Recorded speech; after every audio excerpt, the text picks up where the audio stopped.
Que connaissez-vous de la Chine?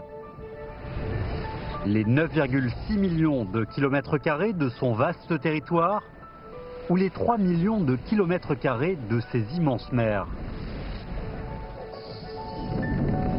Ces paysages aux 4 saisons alternées ou une symphonie de glace et de feu?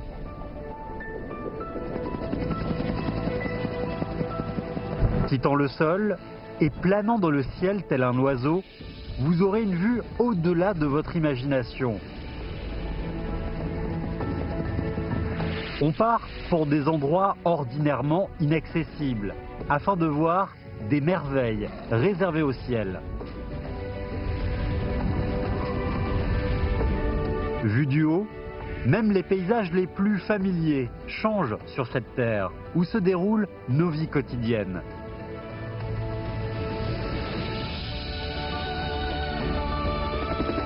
Du plus proche au foyer lointain, de la géographie naturelle à l'histoire humaine, un voyage aérien de 50 minutes vous donnera une expérience ultime inédite.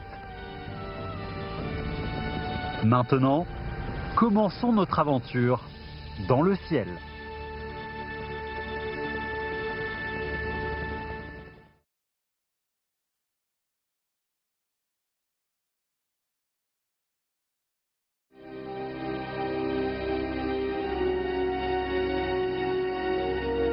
Dans l'imagination des hommes, la peau du dinosaure ressemble à celle de l'éléphant et du rhinocéros.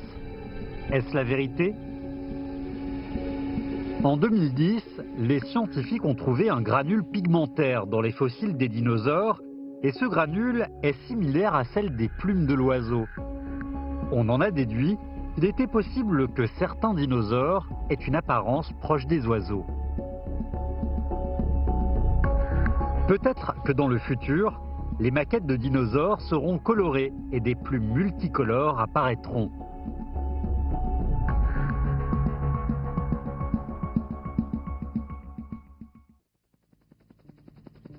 Bienvenue dans notre voyage forestier.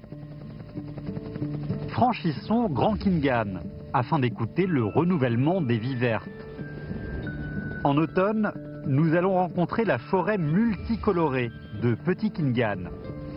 Nous approcherons des génies forestiers aimables et enfin aurons un jeu de poursuite avec les rois de la forêt.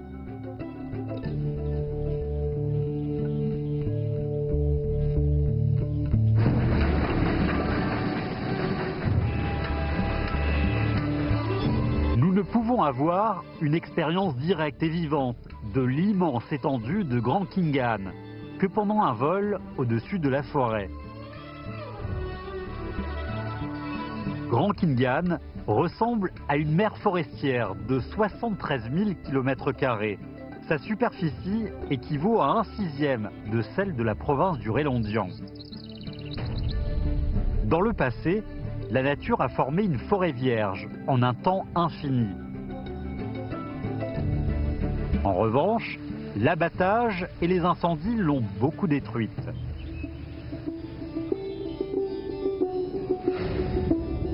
La plupart de ce que nous voyons maintenant sont des forêts secondaires plantées successivement après la fondation de la Chine nouvelle.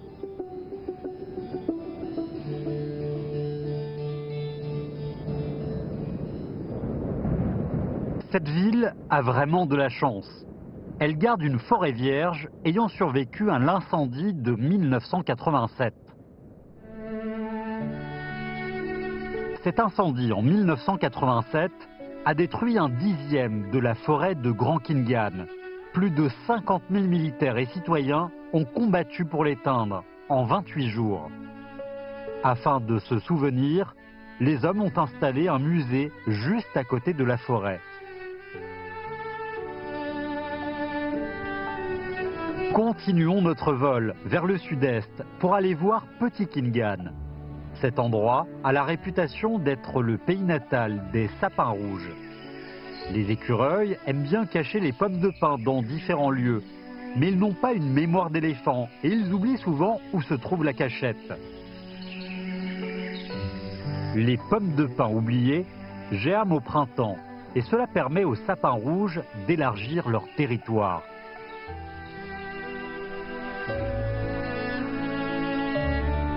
À part les sapins rouges, il y a beaucoup de types d'arbres qui s'éparpillent dans la forêt de Petit Khingan. L'automne attribue aux arbres une apparence multicolore.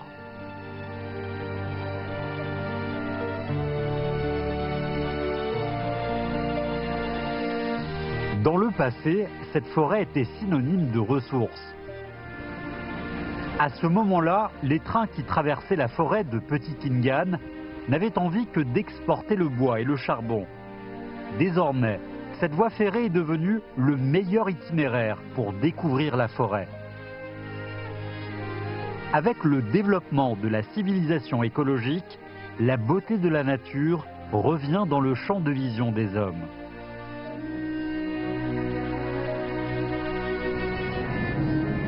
Quand on regarde la forêt du ciel, il nous est difficile de trouver la trace d'animaux.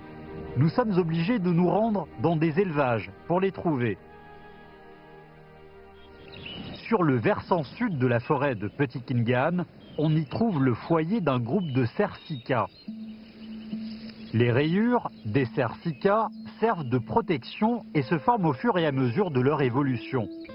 En été, les taches en forme de fleurs de prunier ressemblent à celles de lumière traversant les feuilles. Dans la forêt, si un cerf sika ne bouge pas, il est difficile de le trouver.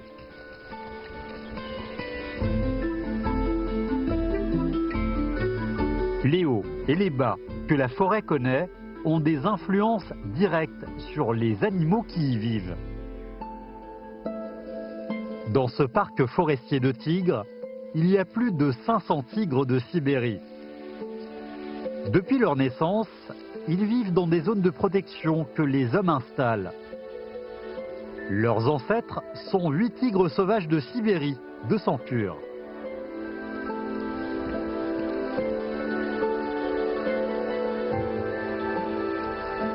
En Chine, les tigres sauvages de Sibérie étaient pendant un moment en voie d'extinction.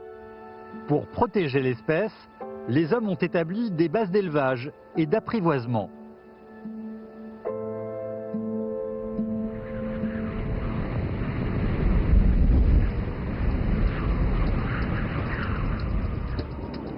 En même temps que la reproduction, l'entraînement des tigres de Sibérie pour leur réintroduction est en cours. Les hommes veulent réveiller leur nature sauvage. Il semble que cette approche soit bien efficace. Ces tigres retrouvent petit à petit l'ère des rois de la forêt.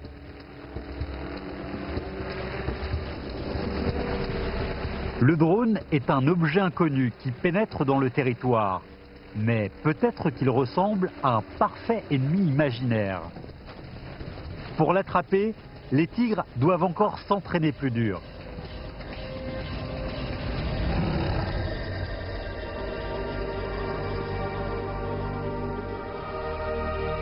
En faisant nos adieux à ces tigres de Sibérie, on voudrait bien partager une bonne nouvelle avec eux. L'environnement écologique de la forêt est en train de se rétablir. Peut-être que dans le futur, on aura l'occasion de les retrouver dans la forêt.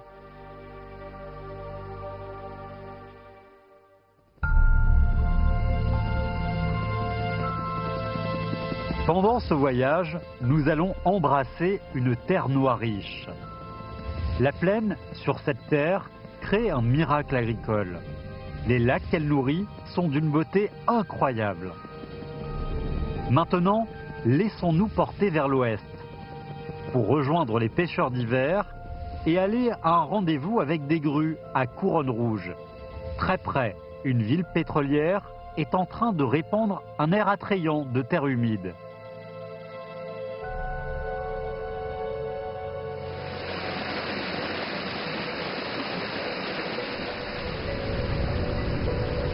Quand on parle de la bouche Sandian, souvent les gens pensent que c'est le centre de 3 rivières, mais ils ont tort. En fait, il n'y a que le fleuve Amour et la rivière Songhua qui se rejoignent ici. Après la convergence de ces deux courants d'eau, le fleuve de deux couleurs est considéré comme un troisième fleuve. Voici l'origine du nom de la bouche Sanjiang. En raison de beaucoup d'houmous, le fleuve Amour présente une couleur noire bleutée. En revanche, la rivière Songhua a une couleur jaune en raison de sable dans l'eau. Ces deux eaux ont leur propre densité, donc il faut du temps pour qu'elles fondent l'une dans l'autre. Une dizaine de kilomètres plus loin, elles s'unissent enfin.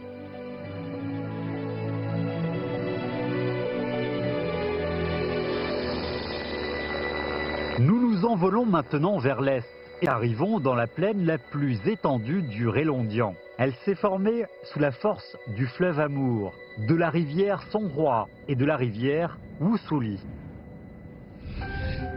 Pendant longtemps, cette plaine fut appelée la Grande Terre incultivable. Dans les années 50, des dizaines de milliers de personnes ont participé au défrichement de cette terre.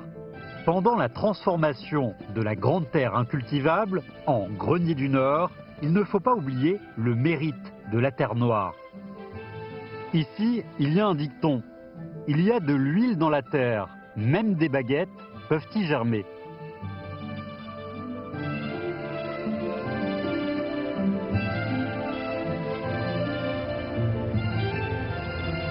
La production annuelle de nourriture du Grenier du Nord dépasse les 30 milliards de kilos et nourrit 100 millions de personnes. Auparavant, l'envie de survie a poussé les gens à défricher la terre. Aujourd'hui, pour protéger l'écologie, le défrichement du Grenier du Nord s'arrête petit à petit. Et la terre humide, disparue à cause du défrichement, reprend doucement sa vitalité.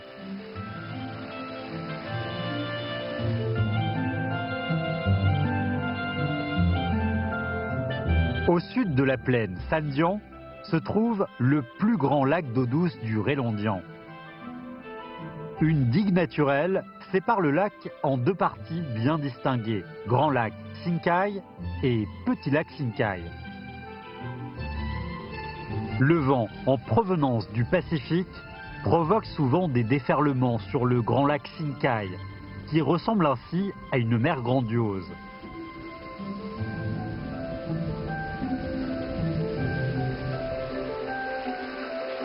Le vent continue de souffler vers le Petit Lac Sinkai, mais son souffle est atténué par la végétation sur les bords du lac.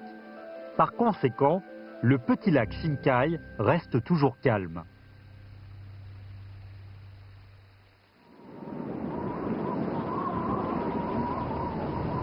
Nous nous envolons encore vers l'ouest. La température baisse. L'eau courante s'est transformée en glace. Les préparatifs d'une pêche d'hiver sont en cours. Sur une surface infinie, il n'est pas du tout facile de localiser un banc de poissons. Tout cela met les compétences des pêcheurs à l'épreuve.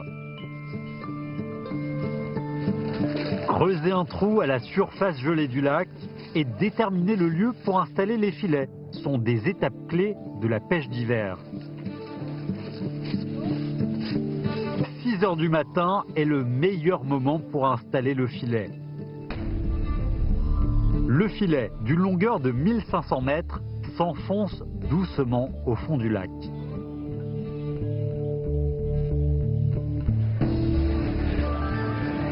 Après une longue attente de 5 ou 6 heures, le moment de retirer le filet arrive. Le premier poisson apparaît. Le premier poisson que l'on pêche signifie le bonheur. Et normalement, il coûte souvent très cher. Aujourd'hui, les pêcheurs ont vraiment de la chance. Il y a près de 100 tonnes de poissons.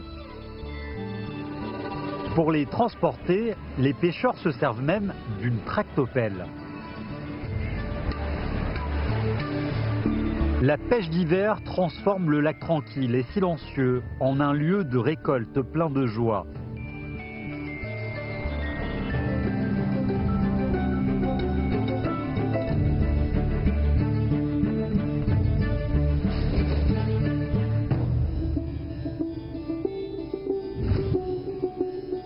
Datsing est une ville construite sur un champ pétrolier.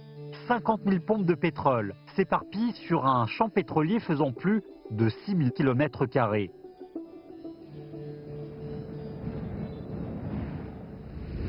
La fertilité et la consécration sont la meilleure note du bas de page de cette terre. Un demi-siècle plus tôt, la découverte du champ pétrolier Datsing a permis à la Chine de stopper la pénurie en pétrole. Le champ pétrolier Datsing a surpris son monde en produisant abondamment pendant 27 ans consécutifs. Le pétrole est une carte de la ville de Datsing, mais cette ville n'a pas seulement cet aspect unique. 60% du territoire de la ville de Datsing est recouvert de terre humide. Cette ville jouit de la réputation de ville de 100 lacs.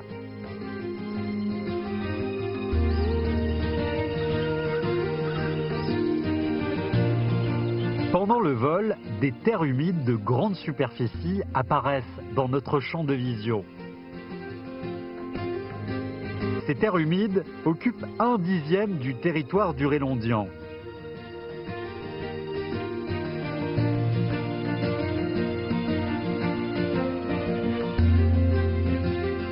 La terre humide Jalon est le pays natal des grues à couronne rouge. Dans le monde entier, il n'existe qu'un peu plus de 2400 grues à couronne rouge sauvage, dont plus de 300 habitent dans la terre humide Jalon. Une grue à couronne rouge adulte déployée mesure plus de 2 mètres, mais elle pèse à peu près 10 kg. Leur forme agile permet aux grues à couronne rouge de voler jusqu'à une altitude de plus de 5400 mètres.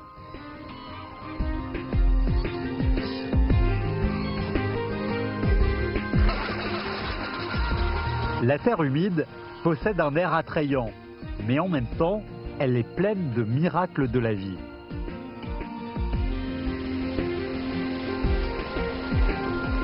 Le Rélondian possède 1/5 des terres humides chinoises.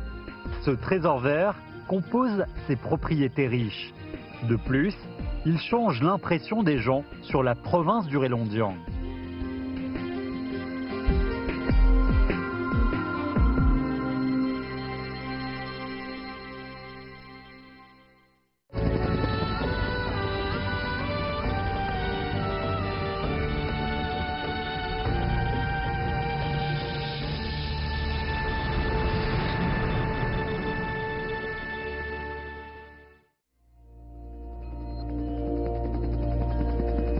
Pendant ce voyage, nous allons poursuivre le fleuve Amour pour découvrir le paysage aux frontières.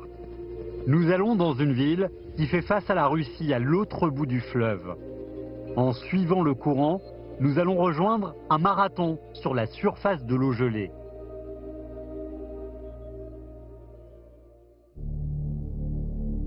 Le fleuve Amour est un fleuve international qui traverse la Chine, la Russie et la Mongolie. Il a une longueur de 4370 km. Le fleuve Amour possède plus de 200 affluents. Et sous une bonne coopération, ces affluents arrivent à apporter la terre noire et en même temps, ils donnent la couleur au fleuve.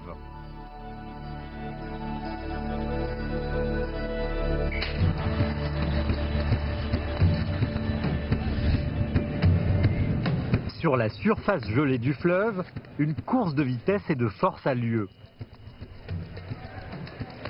Les sportifs participants viennent des deux pays, c'est-à-dire de la Chine et de la Russie.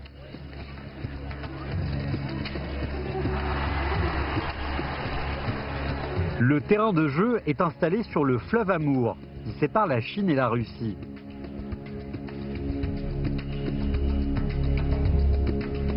Aujourd'hui, les habitants se rapprochent grâce au sport.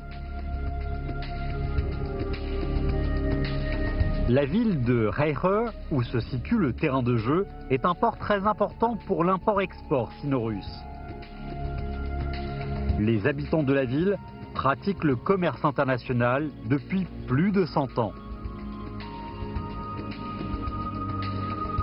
Les avantages géographiques décident de la relation particulière de cette ville avec la Russie. De l'autre côté du fleuve se situe la troisième plus grande ville russe, en Orient lointain, Blagovetchensk. La distance entre ces deux villes est de moins d'1 kilomètre et elles sont appelées des villes jumelles sino-russes.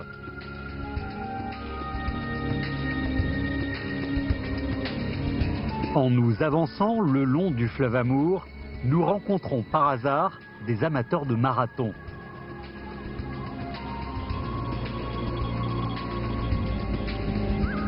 L'originalité du marathon est que tout le circuit se situe sur la surface gelée du fleuve. Au retour du printemps, la neige fond et le circuit se transforme en des torrents qui courent vers l'océan.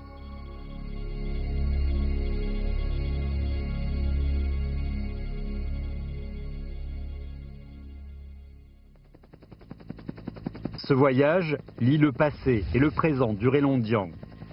Nous allons rendre une visite à un dépôt de locomotives endormi.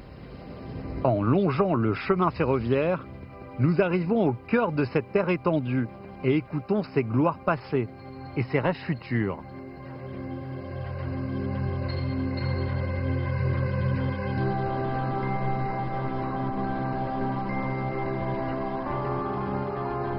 À l'origine, la montagne Ouérou est une éminence inconnue.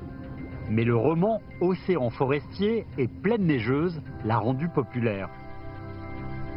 Au dire du peuple, l'histoire de Yanzeron, qui a exterminé les bandits, a eu lieu ici. En 1967, la découverte des ruines de l'antre du bandit Zhuo Shandia confirme la supposition des gens.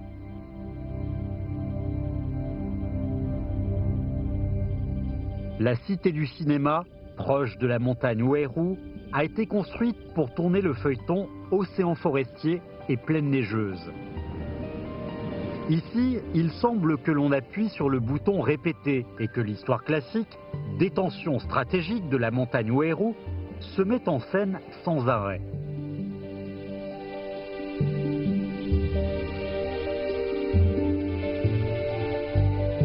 Au pied de la montagne Ouérou se situe un petit bourg centenaire. L'histoire de ce petit bourg commence par plus de 200 bâtiments au style russe. À la fin du 19e siècle, la Russie a construit le chemin de fer de l'Est chinois. Le bourg de Rangdarodze est devenu le centre de direction des travaux. Beaucoup de techniciens russes sont venus ici pour vivre.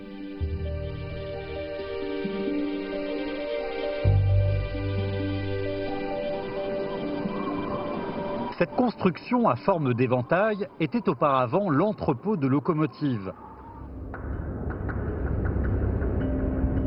À travers la table de rotation, les locomotives peuvent changer de direction facilement.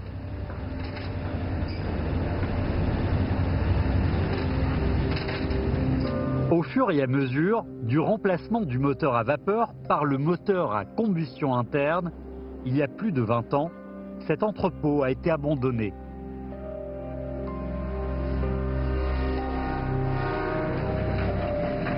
L'époque de la vapeur est figée ici, mais la relation entre le petit bourg et le monde n'est pas interrompue. Rangdarodze reste la voie incontournable pour se rendre à Harbin.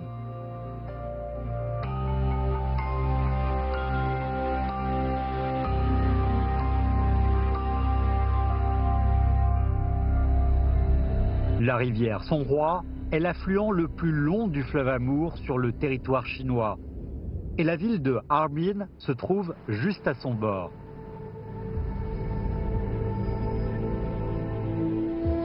Les 3 grandes arches blanches de l'extra grand pont de la rivière Songhua sont remarquables. En 2014, ce nouveau pont a été construit et mis en service. Par conséquent, le vieux pont centenaire situé à quelques dizaines de mètres fut mis à la retraite.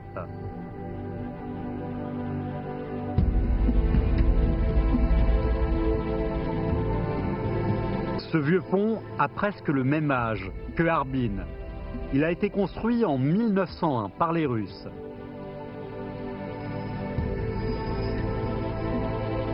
Depuis plus de 100 ans, il est un élément important du chemin de fer de l'Est chinois. À cette époque, la ville de Harbin, profitant d'une bonne situation géographique, fut choisie comme centre de ce chemin.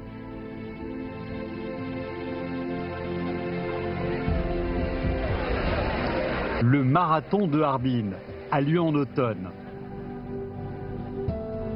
En partant du vieux quartier, nous allons nous rendre au nouveau quartier.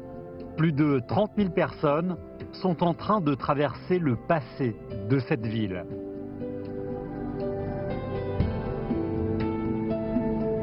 Il y a plus de 100 ans, la ligne du chemin de fer de l'Est chinois reliait Harbin au monde. Le chemin de fer y apportait des marchandises et aussi des migrants. Ici, il y eut jusqu'à 19 consulats.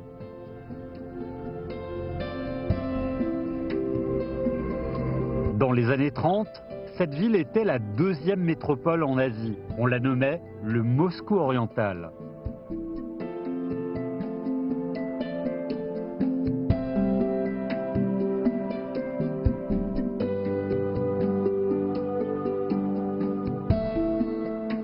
Il y a plus de 100 ans, ce n'était qu'un petit port temporaire au bord de la rivière Songhua. Les cargos s'amarraient pas très loin du lieu où s'installe aujourd'hui la tour, en mémoire de la lutte contre les inondations.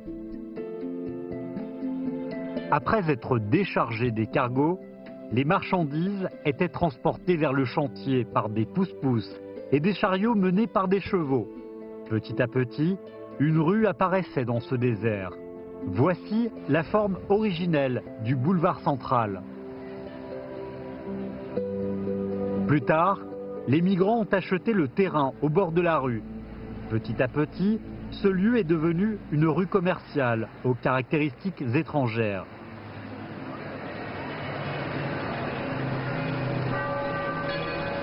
En raison de la croissance des étrangers, des églises de différentes sortes ont été construites dans cette ville.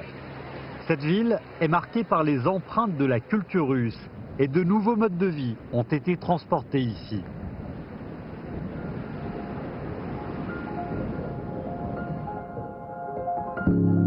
En raison de la grande demande de bière venant des Russes, la première usine de bière est apparue en Chine. Les habitants de Harbin, qui n'avaient pas l'habitude de boire de la bière, consomment maintenant plus de 100 bouteilles par an, par personne. Le mélange miraculeux des cultures orientales et occidentales se cache dans la zone qui s'appelle Lao Dawai. À l'époque où les étrangers se rassemblaient ici et où le commerce était assez populaire, les commerçants chinois les imitaient en transformant la façade qui donnait sur la rue en façade au style occidental. Mais les cours arrière gardaient encore le style traditionnel chinois. C'est la disposition de la vie à laquelle les Chinois sont habitués.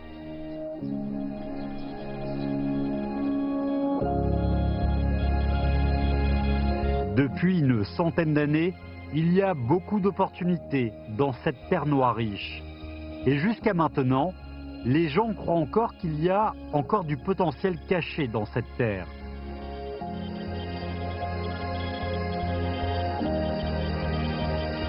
Au pied de la ville de Harbin, il y a le couloir économique de l'Asie du Nord-Est, dynamique et prospère.